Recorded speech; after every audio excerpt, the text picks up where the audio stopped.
Welcome to नाने classes. दोस्तों, नाने क्लासेस के यूट्यूब चैनल पे आपका स्वागत है। आज है 26 अगस्त 2022 और 26 अगस्त 2022 के जितने भी most important Rajasthan current affairs के क्वेश्चन बनते हैं आज हम उनका डिस्कस करेंगे। पूरा वीडियो ध्यान से देखना और लास्ट में मैं आपसे क्वेश्चन पूछूंगा जिनके जवाब आपको कमेंट बॉक्स में देने। तो स्टार्ट करें आज की मोस्ट इंपोर्टेंट क्वेश्चन की क्लास। उससे पहले एक मोटिवेशनल स्पीच आपके सामने। क्या है आज का मोटिवेशनल स्पीच?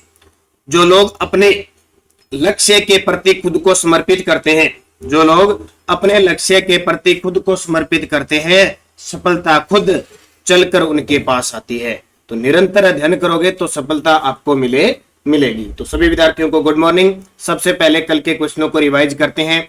एचपीसीएल ने गोबर से संपीड़ित अपने पहले बायोगैस परियोजना की शुरुआत कहां की है? तो सांचौर जालोर में। वर्ष 2022 का घासीराम वर्मा साहित्य पुरस्कार किसे प्रदान किया जाएगा? तो विनोद पद्रज को। हाल ही में चर्चित वे एक है website development software. Jaipur Chowpatty का नाम वर्ल्ड बुक ऑफ रिकॉर्ड में दर्ज हुआ है। इनका संबंध किस विभाग से है? हाउसिंग बोर्ड की उपलब्धि है। और राजस्थान में आईएम शक्ति उड़ान योजना का शुभारंभ कब किया गया? तो 19 दिसंबर 2021। इस क्वेश्चन में बहुत सारे विद्यार्थियों के डाउट है। कई विद्यार्थियों ने कमेंट में लिखा था 19 नवंबर 2021। तो मैं आपको बता देता हूं ये क्वेश्चन 19 नवंबर 2021 क्यों है, क्योंकि सरकार ने इसकी घोषणा 19 नवंबर 2021 को करने की थी। कब? सितंबर के आसपास भी हम 19 नवंबर को इंदिरा गांधी के जन्म दिवस पर करेंगे, लेकिन सरकार ने ऐसा नहीं किया। सरकार ने 19 दिसंबर 2021 को इसे लॉन्च किया था, इसलिए तारीख याद रखनी 19 दिसंबर 2021। राजस्थान के किस जिले में खिलाड़ियों को प्रोत्साहन देने के लिए उद्योग खेल महोत्सव का आयोजन किया गया? चित्तौड़गढ़। ये थे कल के क्वेश्चन। क्विज भी इनकी टेलीग्राम पे आपको मिल गई है, टेलीग्राम पे पीडीएफ भी इनकी मिल गई है, या रिवीजन भी आपको मिल गया। तो 24 घंटे में एक पर्सन को 5 बार रिवीजन के लिए आपको मिल रहा है। तो इस प्रकार अगर आप पढ़ते रहे तो आपको किसी भी प्रकार का कोई विद्यार्थी अगर नोट लिख रहा है, इनको लिखने की जरूरत नहीं है, क्योंकि ये पढ़ते रहो और जल्द ही 1 से 5 सितंबर के बीच राजस्थान के हर एक जिले में आपको हमारी नाने क्लासेज की राजस्थान करंट अफेयर्स की बुक मिल जाएगी। उसमें सारा डाटा आपको तथ्य के साथ, एमसीक्यू के साथ सब आपको प्राप्त हो जाएगा। बस तैयार रहिए, निरंतर अध्ययन कीजिए और इस बुक का इंतजार कीजिए।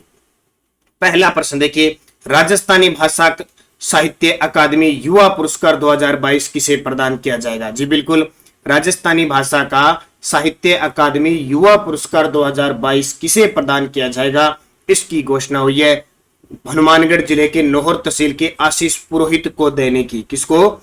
आशीष पुरोहित को साहित्य अकादमी युवा पुरस्कार 2022 देने की घोषणा हुई है। अब थोड़ी सी मैं यहाँ पे बात बता देता हूं, फिर आगे की कहानी स्टार्ट करूंगा ताकि आपको समझ में आ जाए। केंद्रीय साहित्य अकादमी है दिल्ली के अंदर, उसके द्वारा केंद्रीय साहित्य अकादमी के द्वारा पूरे भारत के अंदर मुख्य रूप से 24 भाषाओं के अंदर ये पुरस्कार दिए जाते हैं। कितनी? 24 भाषाएं। 22 भाषाएं तो संविधान की अनुसूची में शामिल है, वो 2 एक्स्ट्रा है, एक इंग्लिश यानी एक अंग्रेजी और एक राजस्थानी भाषा में ये पुरस्कार दिया जाता है। तो जिस भाषा का लेखक होता है उसका नाम आ जाता है राजस्थानी भाषा का। ये पुरस्कार तीन कैटेगरी में बंटे हुए हैं। एक तो है मुख्य साहित्य पुरस्कार, जिसे पिछली साल मिला था मिथेश निर्मोही को राजस्थानी भाषा का। एक आता है बाल साहित्य पुरस्कार और एक आता है युवा साहित्य पुरस्कार। इसमें 1 लाख रुपए दिए जाते हैं, इसमें 50-50 हजार रुपए दिए जाते हैं। तो हर साल युवा पुरस्कार, बाल साहित्य पुरस्कार और मुख्य जो पुरस्कार है वो दिए जाते हैं। तो पिछले साल जैसे राजस्थानी भाषा का युवा पुरस्कार किसी को नहीं दिया गया था, बाल दिया गया था, मुख्य दिया गया था। ठीक है, तो अब 2022 के राजस्थानी भाषा का साहित्य अकादमी युवा पुरस्कार किसे दिए जाने की घोषणा की गई है? वो है आशीष पुरोहित की। बहुत ही शानदार प्रश्न है ये आपके लिए। तो देखिए, भारत सरकार के संस्कृति मंत्रालय की साहित्य अकादमी द्वारा वर्ष 2022 के साहित्य अकादमी युवा पुरस्कार की घोषणा की गई। साहित्य अकादमी युवा पुरस्कार 2022, अब मैंने 4 ऑप्शन जो लिए हैं, आशीष पुरोहित, संधु गगन, भगवंत अनमोल और मिहिर वत्स, ये चारों परीक्षा की दृष्टि से इंपॉर्टेंट है, इसलिए मैंने ले लिया। तो राजस्थानी भाषा का तो मिलेगा आशीष पुरोहित को, नोहर हनुमानगढ़ के हैं, कविता संग्रह एनान, ये याद रखना, ये बहुत इंपॉर्टेंट है। पंजाबी भाषा का संधु गगन को मिलेगा कविता संग्रह पंजतीले। हिंदी भाषा का भगवंत अनमोल को मिलेगा उपन्यास प्रेम्य के लिए, और अंग्रेजी भाषा का मिहिर वत्स को मिलेगा इनकी यात्रा वृत्तांत है टेल्स ऑफ हजारीबाग। तो ये बहुत इंपॉर्टेंट है, खास करके ये राजस्थान वाला अपने लिए इंपॉर्टेंट है। और इंडिया, जब हम सेंटर की या केंद्र सरकार की कोई भर्तियों की बात करें तो हिंदी भाषा का और अंग्रेजी भाषा का भी इंपॉर्टेंट हो जाता है राष्ट्रीय अंतरराष्ट्रीय में। तो ये राजस्थान के संदर्भ में बहुत इंपॉर्टेंट है।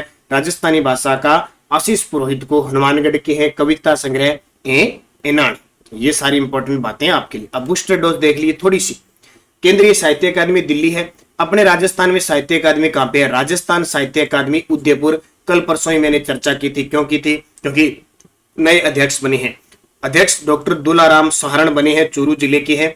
और इस राजस्थान साहित्य अकादमी की स्थापना 28 जनवरी 1958 को हुई थी। और रीट के विद्यार्थियों के लिए तो स्पेशल राजस्थान की साहित्य बोलियां और ये टॉपिक कृतियां डाली हुई है, तो परीक्षा की दृष्टि से इंपॉर्टेंट है।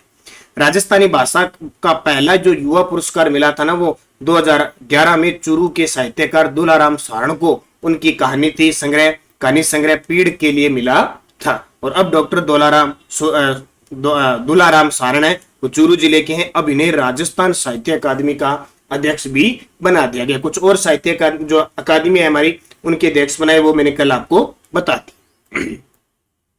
दूसरा प्रश्न देखिए, 24 अगस्त से 1 सितंबर तक देश के किस राज्य में रिचर्ड एटनबरो द्वारा निर्देशित फिल्म गांधी का निःशुल्क प्रदर्शन किया जाएगा? नाम सुना होगा। ये गांधी जो फिल्म है ये 1982 के आसपास रिलीज हुई बताई जाती है। और ऑस्कर में इसको भेजा गया था। लगभग 8 श्रेणियों में इसे पुरस्कार मिले थे। तो राजस्थान सरकार ने यह निर्णय लिया है 24 अगस्त से 1 सितंबर तक राज्य भर के थिएटर्स में हुआ गांधी फिल्म का निःशुल्क प्रदर्शन। सरकार का उद्देश्य है गांधी दर्शन और मानव मूल्यों के प्रति विद्यार्थियों को जागरूक करना। बड़ी संख्या में यहाँ पे फिल्म का मॉर्निंग शो निःशुल्क प्रदर्शित 1 सितंबर तक चलेगा। ये देखिए, देख रहे हैं सारे बच्चे भी देख रहे हैं गांधी फिल्म को। तो आजादी के 75वें वर्ष के उपलक्ष्य में रिचर्ड एटनबरो द्वारा निर्देशित फिल्म गांधी का प्रदर्शन 24 अगस्त से 1 सितंबर 2022 तक राजस्थान के थिएटर्स में निःशुल्क होगा। स्वतंत्रता आंदोलन में राष्ट्रपिता महात्मा गांधी के योगदान को समर्पित है। महात्मा गांधी जी के जीवन मूल्य और सिद्धांत देश और दुनिया के लिए धरोहर है। गांधी जी को आवरण के रूप में नहीं, अंतर मनन से आत्मसात करना होगा, तभी लोकतंत्र और संवैधानिक मूल्यों को अक्षुण्ण रखा जाएगा। असहिष्णुता के दौर में बापू के सिद्धांतों की प्रासंगिकता और प्रबल हुई। 1982 में रिलीज गांधी फिल्म को ऑस्कर की 8 श्रेणियों में अवार्ड मिला था। तो ये इंपॉर्टेंट, बहुत ही खास तारीख याद रखना। 24 अगस्त से यानी कल से, परसों से स्टार्ट हो गया और 1 सितंबर तक ये जो फिल्म है वो निःशुल्क प्रदर्शित की जाएगी थिएटरों में राजस्थान के। तीसरा प्रश्न बहुत ही इंपॉर्टेंट, 5 सितंबर 2022 राष्ट्रीय शिक्षक दिवस पर राजस्थान के किन शिक्षकों को सम्मानित किया जाएगा? जी बिल्कुल, केंद्र सरकार के द्वारा राष्ट्रीय शिक्षक पुरस्कार दिए जाते हैं। कब? 5 सितंबर के दिन, क्योंकि इस दिन हम राष्ट्रीय शिक्षक दिवस मनाते हैं। हमारे देश के प्रथम उपराष्ट्रपति और दूसरे राष्ट्रपति और एक शिक्षक के रूप में इतने बड़े पद पर पहुंचने वाले डॉक्टर सर्वपल्ली राधाकृष्णन के जन्म दिवस को हम राष्ट्रीय शिक्षक दिवस मनाते हैं। तो उस उपलक्ष्य में केंद्र सरकार द्वारा राष्ट्रीय शिक्षक दिवस पर शिक्षकों को सम्मानित किया जाता है। उसमें अब की बार राजस्थान के 2 शिक्षकों को शामिल किया गया है। सुनीता गुलाटी बीकानेर के और दुर्गाराम जी उदयपुर से शामिल किए गए हैं। बहुत ही खास महत्व के धनी दोनों। किसके लिए? देखो, 5 सितंबर राष्ट्रीय शिक्षक दिवस, राजस्थान के 2 शिक्षकों को दिया जाएगा अब की बार राष्ट्रीय शिक्षक पुरस्कार। एक तो सुनीता गुलाटी बीकानेर की है, मूक बधिर विद्यार्थियों को पढ़ाने के लिए, नहीं मूक बधिर विद्यालय के अंदर ये पढ़ाती हैं। और दुर्गाराम जी उदयपुर के हैं, तकरीबन 400 बच्चों को बाल श्रम से मुक्ति दिलाने वाले, 400 बच्चों को बाल श्रम से मुक्ति दिलाने वाले, यानी देश भर के कुल 46 टीचरों को यह सम्मान दिया जाएगा। तो उन 46 में हमारे राजस्थान के 2 शामिल है। बाकी जिस दिन 5 सितंबर के दिन राष्ट्रीय शिक्षक दिवस के दिन और क्या घोषणा होती है उसकी भी हम चर्चा करेंगे। 2 ही है या 3 है या 2 ही है? फिलहाल 2 की घोषणा हुई है। 46 टीचर को यह सम्मानित तो टोटल मिलेगा। देखो, पिछले साल मिला था अचला वर्मा, दीपक शर्मा, जय सिंह धनखड़, इन तीनों को 2021 में राष्ट्रीय शिक्षक पुरस्कार से सम्मानित किया गया था ये राजस्थान के। और 2020 में गीता देवी को सम्मानित किया गया था। ये सारी बातें आपके लिए इंपॉर्टेंट बन जाती है। चौथा प्रश्न, प्रदेश में किस योजना के तहत बालिका उच्च शिक्षा प्रोत्साहन प्रदान किया जाएगा? प्रदेश में किस योजना के तहत? देखो, मैं बार बार आपको बता रहा हूं, बच्चों पे, बालक बालिकाओं पे और महिलाओं के लिए सरकार के अंदर लगातार सरकार प्रयासरत है, लगातार काम कर रही है। वो सारी योजनाएं आपको याद रखनी है, निरंतर आपको पढ़ना है। तो प्रदेश में किस योजना के तहत बालिका उच्च शिक्षा प्रोत्साहन प्रदान किया जाएगा? बालिका दूरस्थ शिक्षा योजना। कौन सी? बालिका दूरस्थ शिक्षा योजना। क्या है? मुख्यमंत्री अशोक गहलोत ने बालिका उच्च शिक्षा प्रोत्साहन की दिशा में बड़ा निर्णय लिया है। अब प्रदेश की बालिकाओं और महिलाओं को दूरस्थ शिक्षा के माध्यम से उच्च शिक्षा के लिए संस्थानों की फीस का पुनर्भरण मिलेगा। यानी संस्थानों की जो फीस है उसका पुनर्भरण यानी सरकार देगी वो पैसे। इससे वे पढ़ाई जारी रखकर भविष्य संवार सकेगी। इसके लिए श्री मुख्यमंत्री अशोक गहलोत ने राज्य में बालिका दूरस्थ शिक्षा योजना लागू की है। तो ये छोटी छोटी योजनाएं, इंपॉर्टेंट योजनाएं परीक्षा की दृष्टि से। अब बूस्टर डोज देखिए पूरी डिटेल। योजना के तहत प्रतिवर्ष कुल 36,300 बालिकाओं और महिलाओं को लाभान्वित करने के लिए 14.83 करोड़ रुपए की स्वीकृति प्रदान की है। योजना के तहत राज्य सरकार द्वारा अनुदानित विश्वविद्यालय है, राज्य के राजकीय संस्थान वर्धमान महावीर खुला विश्वविद्यालय कोटा द्वारा दूरस्थ शिक्षा योजना के माध्यम से अध्ययन करवाया जाएगा। अध्ययन के लिए इन संस्थानों की फीस का पुनर्भरण कौन करेगी? राज्य सरकार करेगी। मुख्यमंत्री ने राज्य बजट 2022-23 में बालिका दूरस्थ शिक्षा योजना लागू करने की घोषणा की थी। तो ये इंपॉर्टेंट है। और कुछ दिन पहले मैंने आपको बताया था इंदिरा शक्ति फीस पुनर्भरण योजना, इंदिरा शक्ति फीस पुनर्भरण योजना। इसके अंदर 9वीं से 12वीं तक की जो बालिकाएं हैं उनको निःशुल्क शिक्षा दी जाएगी। और कुछ दिन पहले मैंने बताया था बाल अलंकार योजना नहीं थी, वो योजना थी अलंकार नाम से, उसका नाम बता देता हूं, मुख्यमंत्री शिक्षा अलंकार पुरस्कार योजना। मुख्यमंत्री शिक्षा अलंकार पुरस्कार योजना, यह भी कल परसों में बता चुका हूं। इस योजना के तहत EWS आर्थिक दृष्टि से पिछड़े जो इकोनॉमिक्स वर्क्स के सेक्टर के विद्यार्थी हैं उनको कक्षा 10वीं और 12वीं में अगर कोई टॉपर आता है वाणिज्य में, विज्ञान में, कला में, तो उसे सरकार 50,000 रुपए की प्रोत्साहन राशि देगी। ये योजनाएं सरकार की बड़ी इंपॉर्टेंट है। एक योजना का नाम है आपकी बेटी योजनाएं, वो आज ही मैं डिस्कस करने वाला हूं आगे। अगला क्वेश्चन देखिए इंपॉर्टेंट है। और एक और खास सूचना आपको बता देता हूं, हमारा जो टेलीग्राम का परिवार है, Telegram Nanak classes group Rajasthan current affairs नाम से, वीडियो की डिस्क्रिप्शन में लिंक है, वो 50,000 का परिवार हमारा हो चुका है। आप सभी के प्यार स्नेह सपोर्ट से आप सब हमारे परिवार के हिस्से हैं, तो आप सभी को हार्दिक शुभकामनाएं। इसलिए हमने कल रात 9 बजे यानी 25 अगस्त 2022 को 9 बजे से आज 26 अगस्त 2022 तक 9 बजे हमारे नानक क्लासेज ऐप के अंदर जितने भी कोर्सेज चल रहे हैं, चाहे वो वनपाल वनरक्षक है, चाहे PTI है, चाहे RPSC फर्स्ट ग्रेड है, सब के लिए आपकी मांग को देखते हुए 50% छूट दे दी है। आप जरूर उसका आज फायदा उठा सकते हैं।